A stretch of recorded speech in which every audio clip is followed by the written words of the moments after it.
Good morning, guys. Brian Newber here from GoldandBlack.com, live once again in Nassau for the last time from my hotel here in the Bahamas. It's kind of one of those mornings, and I say this jokingly, so don't get mad at me, but it's kind of one of those mornings where you sort of wish you covered a team that was in the consolation bracket of these things every year. That way Purdue would have played at 6:30 instead of 9:30, and I'd have more than 2.5 hours of sleep or 3 hours of sleep, whatever it was I got last night. So I got a noon flight out, and there's going to be a lot of this stuff today. So just kind of looking back on Purdue's Baha Mar championship. One last GoldandBlack.com postcard here from the hotel. Thank you to the Purdue Club Hotel for your support. Speaking of hotels, my transitions are getting really good here. Just thank you to the Purdue Club Hotel for your support. As always, we appreciate it very much, and we urge you to keep them in mind. I'm getting Marriott points for my stay here at the Courtyard in downtown Nassau, and you will get Marriott points, and they are gold, I believe, if you stay at the Purdue Club Hotel. So do that.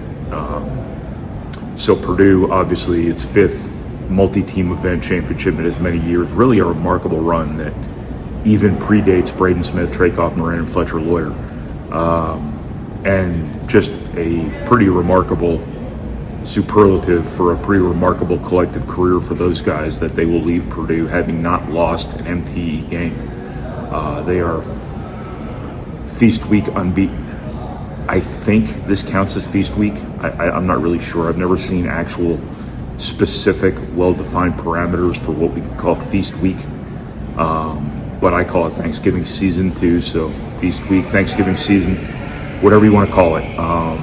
Braden Smith, Fletcher Lawyer, Trakoff, Moran leave undefeated in their careers. Purdue has won 12 MTE games in a row. It's pretty remarkable. Even more remarkable when you consider the list of names that have been dispatched along the way there. You had Duke in Portland, you had Gonzaga twice, first in Portland, then in Honolulu. The very first championship that started this streak of 5 straight was North Carolina and Villanova. There was a very good Marquette team in there. There was a very good Tennessee team in there. There was a very good Ole Miss team in there last year. There was certainly a very good Texas Tech team in there last night. Speaks to the strength and continuity and consistency of Purdue's program and its stature, because to be considered among the best programs in college basketball, you got to beat them. And, in these November events for years now, Purdue's been beating them. So, really significant achievement for Purdue. This being a year, though, much like Maui in Honolulu a couple years ago, where its eyes are on a much bigger prize than this. And, we said the same thing after Purdue beat Marquette, Gonzaga, and Tennessee in Honolulu a couple years ago, and Purdue ended up going to the Final Four. So, Purdue building on this, continuing to get better. It's going to be important. I do think, you saw some of the best of Purdue last night. I figured a game like this would happen before long against somebody good.